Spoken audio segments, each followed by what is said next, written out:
Capítulo 2. Estamos comenzando, como os lo podéis imaginar, la vida de un gran santo muy querido por todos los que lo conocen, San Juan María Vianney, el santo cura de Ars, el patrono de todos los párrocos. Es delicioso adentrarnos en estas primeras páginas en muchos testimonios, porque todo este libro está compuesto a base de testimonios verídicos. Vamos a escuchar cómo era él desde pequeño.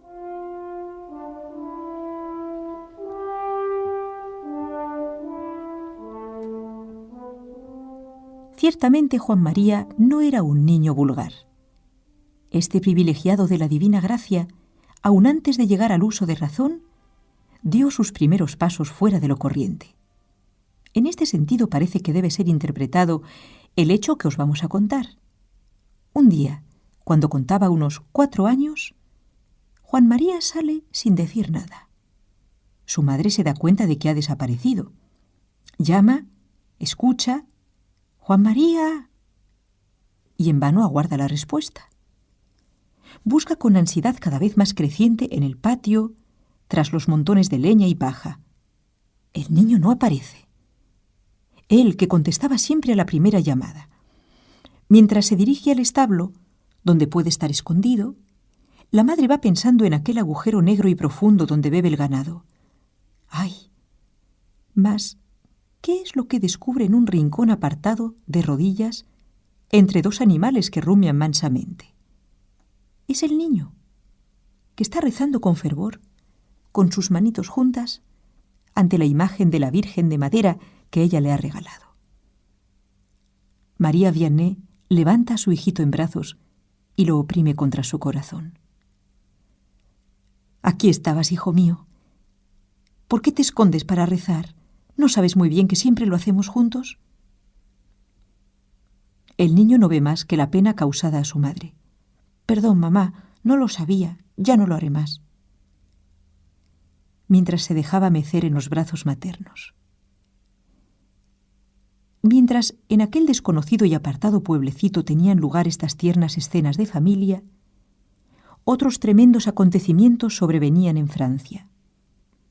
Mas ni el saqueo de San Lázaro y la toma de la Bastilla por los revolucionarios el 13 y 14 de julio de 1789, ni el decreto por el que se expoliaba al clero de sus bienes, 2 de noviembre, ni la ley que suprimía los votos religiosos y los monasterios, 13 de febrero de 1790, impresionaron mucho a las buenas gentes del campo, los cuales estaban mal informados y no comprendían aún todo el alcance de los hechos.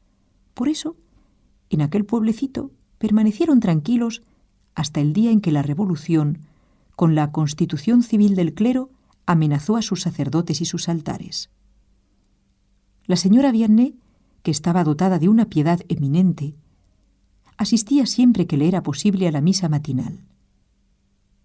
De ordinario iba con Catalina, la mayor de sus hijas, pero bien pronto su compañero predilecto fue el pequeñuelo de 4 años, tan precoz en la piedad y tan sediento de Dios. Cuando en la iglesia, que se hallaba muy cercana, daban la primera señal para la misa, el pequeño Juan María rogaba a su madre que le llevara a ella. Y la madre no tardaba en ceder a sus ruegos. Allí de rodillas junto a él, le iba explicando despacito los diversos movimientos del celebrante. Así fue como empezó a sentir gusto por las ceremonias sagradas. Sus miradas iban del sacerdote, que le parecía magnífico con sus ornamentos bordados, al monaguillo, cuyo roquete blanco y sotana roja le maravillaban. Mucho se hubiera complacido él en poder ayudar a la misa, pero sus bracitos eran aún muy delicados para trasladar el misal. De vez en cuando, el pequeño miraba a su madre y aprendía a rezar devotamente, al verla en actitud tan recogida y como transfigurada por una luz interior. Más tarde, cuando le hablaran de su temprano amor a la oración y al altar, responderá emocionado y con lágrimas: «Después de Dios, se lo debo a mi madre. Era tan buena». La virtud se vierte fácilmente del corazón de la madre al corazón de los hijos. Jamás un hijo que ha tenido la dicha de tener una buena madre tendría que mirarla y pensar en ella sin llorar.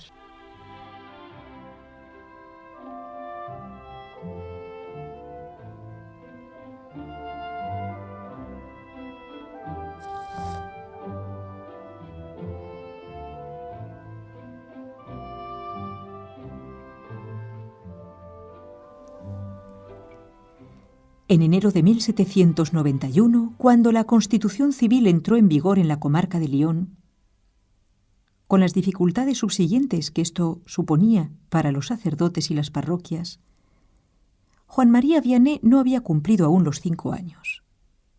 Don Jacobo Rey, cura de Dardilly durante 39 años, tuvo la debilidad de prestar el juramento cismático. Pero si hay que dar crédito a tradiciones locales, ilustrado por el ejemplo de su coadjutor y demás colegas vecinos, este buen párroco no tardó en reconocer y reprobar su falta. Permaneció durante algún tiempo en su parroquia, celebró la misa en una casa particular y después se retiró a Lyon para desterrarse más tarde a Italia.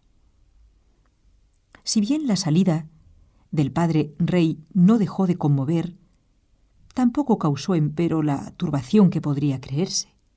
La iglesia por entonces continuó abierta, pues llegó otro sacerdote, enviado por el obispo de Lyon, el cual era un tal Lamouret, amigo de Mirabeau y nombrado para la constituyente, sin mandato de Roma, en lugar del venerable Monseñor Barbeuf. El nuevo párroco y el nuevo obispo habían jurado la Constitución Civil, por lo tanto eran infieles a la iglesia. Mas ¿cómo podían sospechar las sencillas gentes de Dardilly que aquella Constitución de la cual ignoraban hasta el nombre podía conducir al cisma o a la herejía? Ningún cambio aparente se había introducido ni en las ceremonias religiosas ni en las costumbres parroquiales. Aquellas inocentes almas asistieron durante algún tiempo, sin escrúpulo, a la misa de aquel sacerdote juramentado. Así lo practicaron con entera buena fe Mateo Vianney, su esposa y sus hijos. No tardaron, sin embargo, en abrir los ojos a la realidad. Catalina, la hija mayor, aunque no pasaba entonces de los 12 años, fue la primera en sospechar el peligro. En el púlpito no trataba siempre el nuevo párroco los mismos temas que el señor Rey, ni hablaba de la misma manera. Las palabras ciudadano, civismo, constitución eran el adorno habitual de sus sermones. A veces se le deslizaban ataques contra sus predecesores sacerdotes. Además, la concurrencia a la iglesia era cada día más abigarrada y, a pesar de ello, menos numerosa que antes. Personas muy fervorosas ya no acudían a los divinos oficios. ¿Dónde oían, pues, misa los días de fiesta? Por el contrario, iban otros, que jamás habían frecuentado el templo. La pequeña Catalina concibió ciertos temores y, con gran sentido común, los manifestó a su madre. Así andaban las cosas, cuando los Vianney recibieron la visita de un pariente que residía en Écully. «¡Ay, amigos míos, ¿qué hacéis?», les dijo al ver que asistían a la misa del párroco juramentado. ¿No sabéis que los buenos sacerdotes han rehusado el juramento? Por ello se les busca, se les persigue y se les obliga a dejar las iglesias. Por dicha nuestra, quedan en Écully algunos buenos entre nosotros. Es a estos a quienes os habéis de dirigir. Pero ese vuestro cura, con su juramento, se ha separado de la Iglesia católica. No es en manera alguna vuestro pastor, y no podéis seguirle».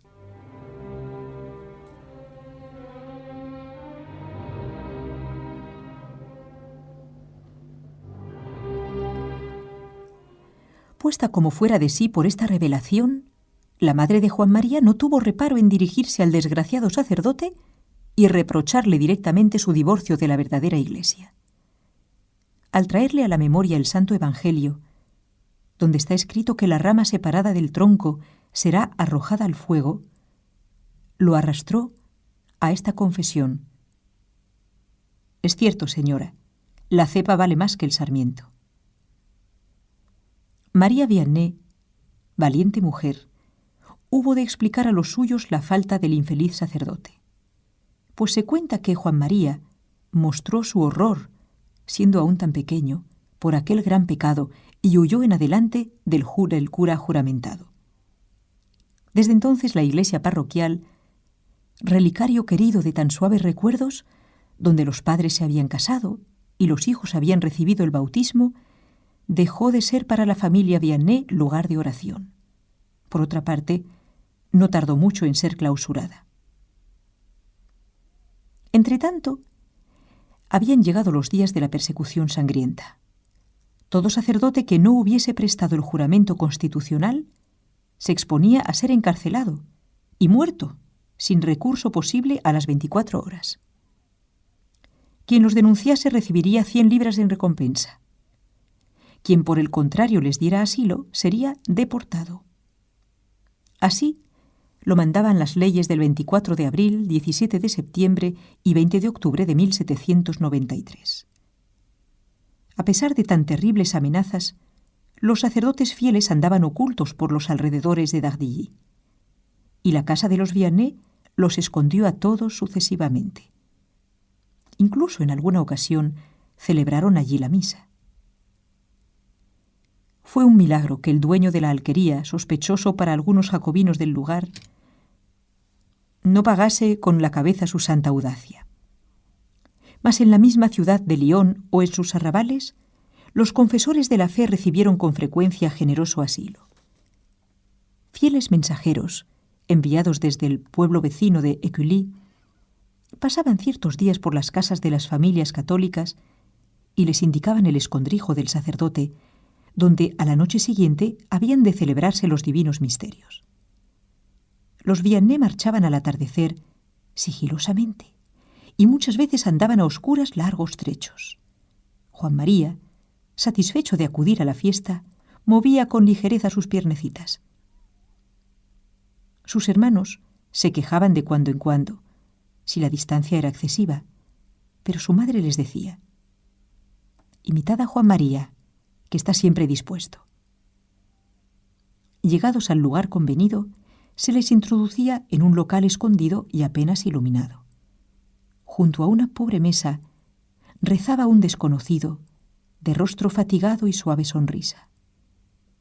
Cambiados los saludos, en el rincón más oculto detrás de una cortina, en voz muy baja, oía las confesiones, aconsejaba, tranquilizaba, absolvía las conciencias. Algunas veces los jóvenes prometidos le pedían que bendijera su unión. Y finalmente se celebraba la misa tan deseada de todos, grandes y pequeños. El sacerdote colocaba sobre la mesa el ara consagrada que había llevado consigo, el misal, el cáliz y numerosas hostias, pues no era él solo quien había de comulgar aquella noche. Se revestía los ornamentos arrugados y deslucidos, y después, en medio de un silencio profundo, comenzaba a pronunciar las palabras litúrgicas. Qué fervor en su voz, y en los asistentes qué recogimiento y qué emoción. Con frecuencia a las palabras santas se mezclaban los sollozos. Era una misa celebrada en las catacumbas, antes de la persecución y del martirio.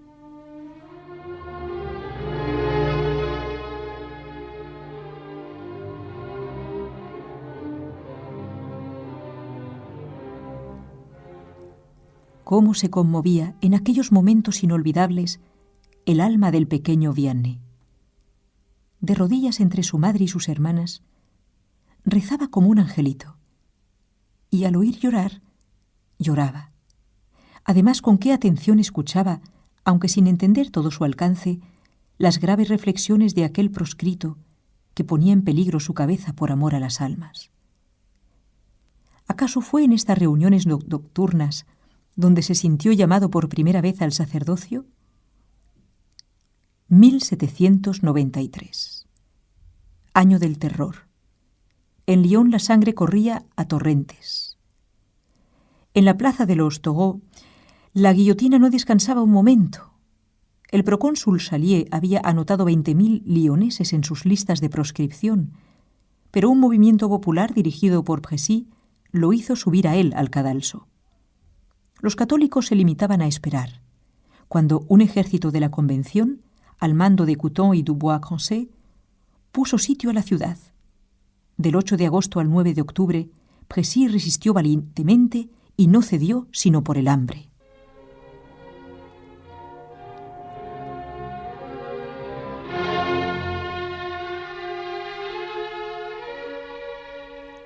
Un niño de 7 años no podía darse exacta cuenta de los acontecimientos. Desde los campos que su padre cultivaba, había oído los rumores del combate. Habiendo las tropas de Dubois-Croncé acampado en torno a Limonet, a algunos kilómetros al norte de Dardilly, los soldados de la Revolución pasaban sin cesar por este pueblo. Mas el estrépito de la guerra inquietaba menos al piadoso niño que el silencio obstinado de las campanas. La iglesia permanecía cerrada. En los caminos no había más que los pedestales de los cruceros. Unos hombres habían venido de Lyon expresamente para derribar todas las cruces. En casa era menester esconder cuidadosamente los crucifijos y las imágenes piadosas.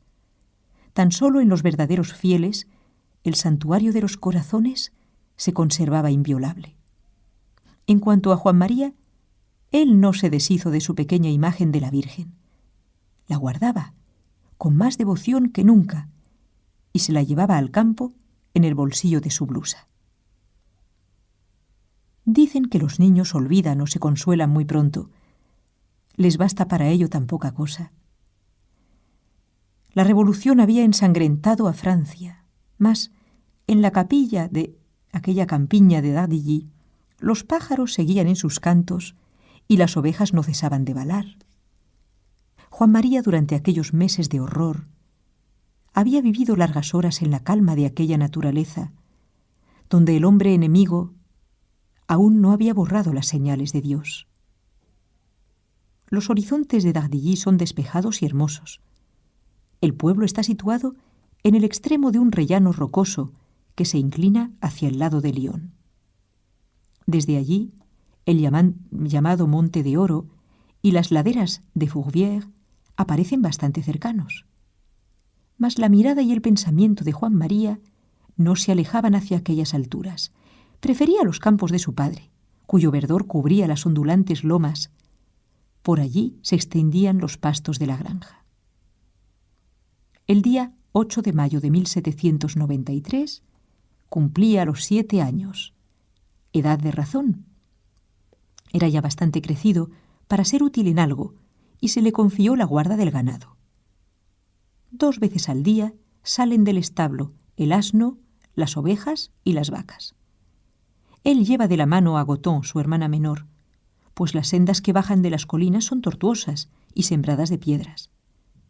Ambos han prometido andar con tiento. Por lo demás no les va a faltar trabajo. Llevan lana para hacer calceta. En aquellos tiempos, mientras los animales pacían, pastores y pastoras confeccionaban medias. Aunque la profunda hondonada de Saint-Merle haya perdido con sus hermosas frondas de antaño su recogimiento y soledad, es todavía deliciosa, con su riachuelo bordeado de rosales silvestres. Los pájaros cantores saltan bulliciosos de rama en rama y dan su nombre al tranquilo valle. Juan María Vianney se sentía muy atraído por aquel rincón de la naturaleza y conservó siempre de él agradable recuerdo. En medio del entusiasmo y aclamaciones de las multitudes, le oiremos cómo suspira por los campos de su padre, donde era tan feliz porque allí encontraba tiempo para rogar a Dios y pensar en su alma. Al llegar al campo, hermanito y hermanita se arrodillaban, según se lo había recomendado su madre, para ofrecer a Dios su trabajo de pastores. Después vigilaban el ganado, cuidando bien de que no hiciese el menor daño en los pastos del vecino. Goton sentía gran placer en conversar con su hermano, pues éste sabía muchas historias. Le refería los hechos del Antiguo y Nuevo Testamento, le enseñaba sus oraciones y le daba consejos de piedad. «Mira, Goton, cuando estés en misa, has de guardar una actitud muy modesta. Te explicaré cómo hay que hacerlo». Mas aquel niño, a quien habían sorprendido en contemplación en el establo de su casa, no cesaba de dar pruebas de aquella sed de Dios, que es el tormento de las almas santas. Le decía a su hermanita: «Oye, haz tú mi calceta mientras yo voy a rezar junto al arroyo». Había de aquel lado un sauce carcomido por la polilla. Juan María colocaba su pequeña imagen en un agujero del viejo árbol, la rodeaba de musgo, ramas y flores, y después, de rodillas sobre la hierba, comenzaba a recorrer las cuentas del rosario. Las orillas del riachuelo hacían las veces de templo, donde ya nadie rezaba. En alguna ocasión, Juan María levantaba para su Virgen todo un altar.